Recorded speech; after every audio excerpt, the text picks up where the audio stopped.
My name's Peter Schless. I'm a musician and songwriter.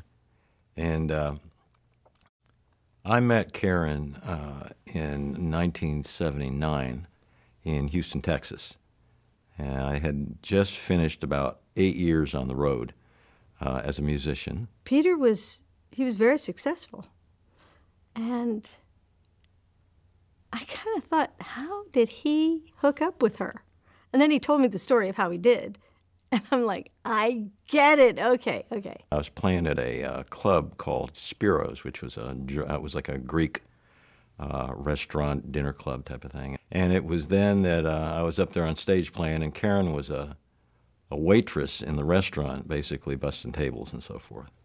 And she approached me a number of times in between sets and so forth. You know, I'd get off stage and she'd come over and she's basically glomming onto me and trying to start up something. And so at the time, we ended up dating for a little while. And then we ended up getting married about 6 months later. And she had quit working, and I was pretty much bringing in all the money at that point. Eventually, we ended up moving out to the West Coast. And I had gotten a invitation to come out and play with a very famous person to be in her band. And as soon as I got to L.A., Karen was essentially trying to hang out with, you know, whoever I was hanging out with at the time. Without dropping any names, there were a lot of really famous people that I was working with at the time because I was a fairly well-known keyboard player, and things were going really well. I was working with Peter because he's a piano player, I'm a singer, and we then did songs. And I remember Karen getting in the way, if anything. She'd be sort of like, I don't know what she did, and she never seemed to be doing anything. She seemed pretty like nothing. And, you know, I'd be talking to Peter. We'd be going over a song, and she would start to butt in with some sort of innocuous chatter. And Peter and I would both kind of stop, and when she was done with that, then we would get back to doing what we were there to do, which was work on the song. I wrote a song which ended up becoming an international hit like overnight. So I went from being a fairly successful studio musician to being a fairly in-demand songwriter in Los Angeles in a matter of a few weeks almost, because things go really fast in Los Angeles, and that's kind of the way my career went. Karen was like spending money like it was going out of style.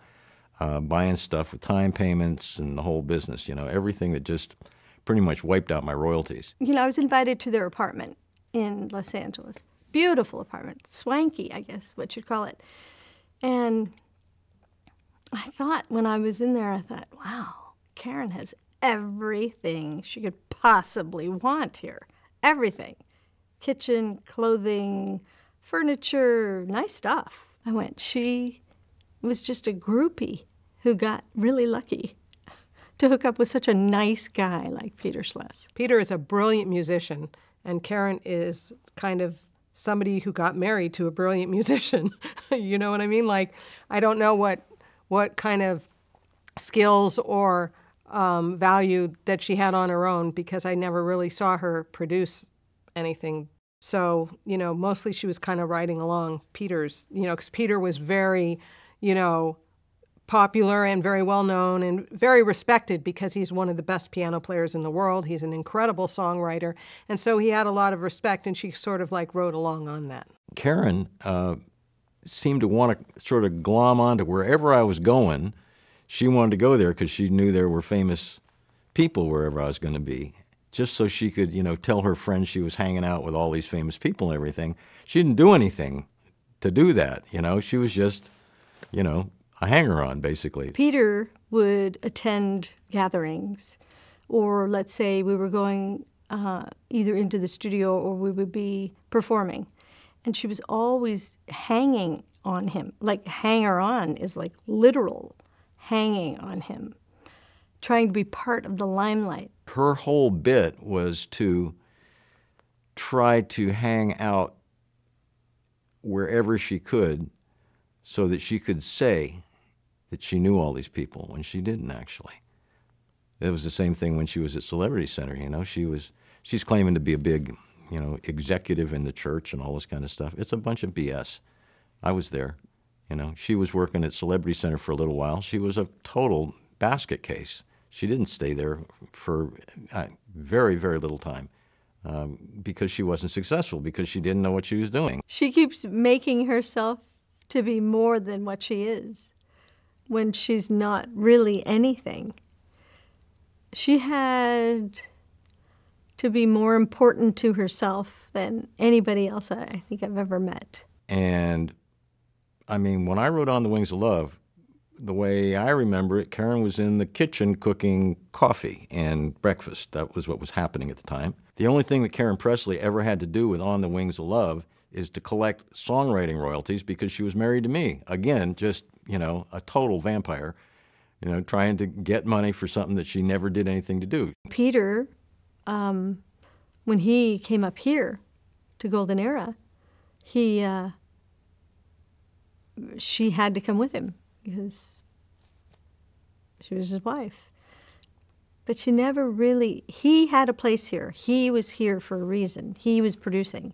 He was a, you know, an amazing musician, writer, performer. And she came up here and sort of bumbled around and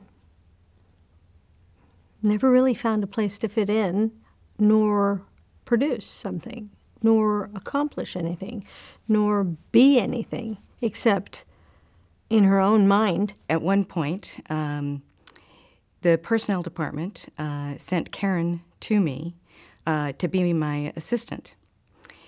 She had been, at that point, doing just menial, unskilled labor, but had been promoting herself as this incredible artist.